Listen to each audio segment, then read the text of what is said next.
Cavs needed signature performance from LeBron James in Game 5, and he delivered.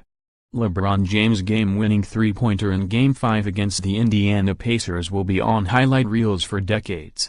His potential game-saving block against Victor Oladipo only moments before will be perpetually tied to his night as well, emblematic of his ability to dominate on both ends of the court.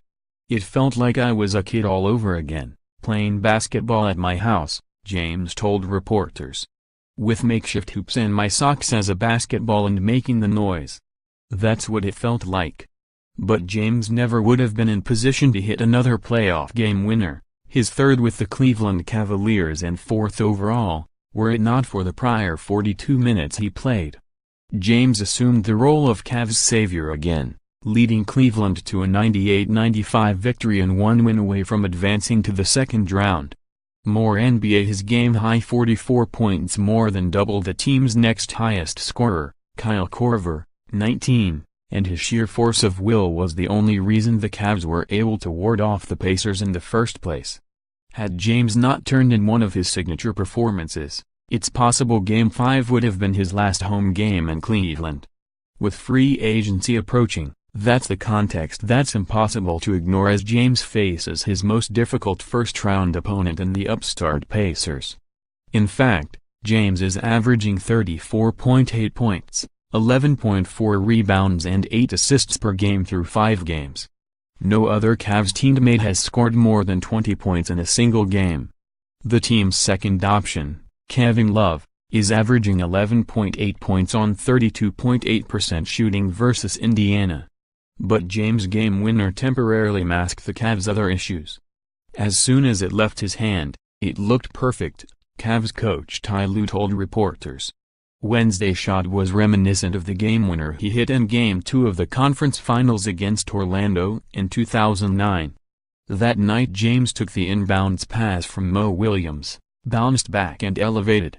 This time, with 2 more seconds on the clock than 9 years ago, James received a feed from Jeff Green, curled, squared his shoulders and buried it. Like Wednesday night, James didn't have a teammate reach the 20-point mark in that Orlando game. His teammates did it just twice all series and the Magic upset the Cavs in 6. Wednesday's Cavs win makes it likely James' first-round record will remain unblemished and move to 13-0. But the first half was a sobering reminder that the Cavs are likely a lottery team without their centerpiece. Down 56-49, it was obvious James wasn't getting the support he needed as Love, J.R. Smith and Korver were a combined 5 for 17 in the first 2 quarters. Yet James barged his way to 20 points as starters Smith and Jose Calderon were held scoreless.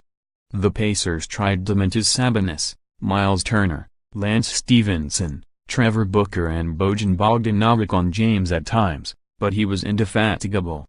James got his necessary backing in the third quarter as the Cavs turned the dial up on defense and stretched the floor. Korver and Calderon each nailed 2 3-pointers, all 4 of which came off assists from James.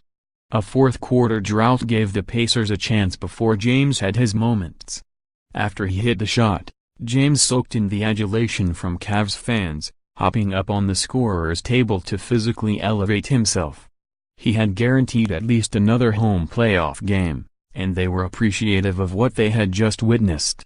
"They've known me for 11 years of my career," James told reporters. "A few of them kind of paid attention to me when I was in high school as well.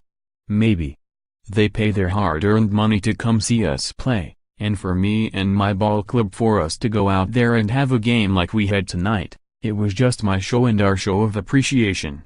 Follow USA Today Sports and number 39, Michael Singer on Twitter.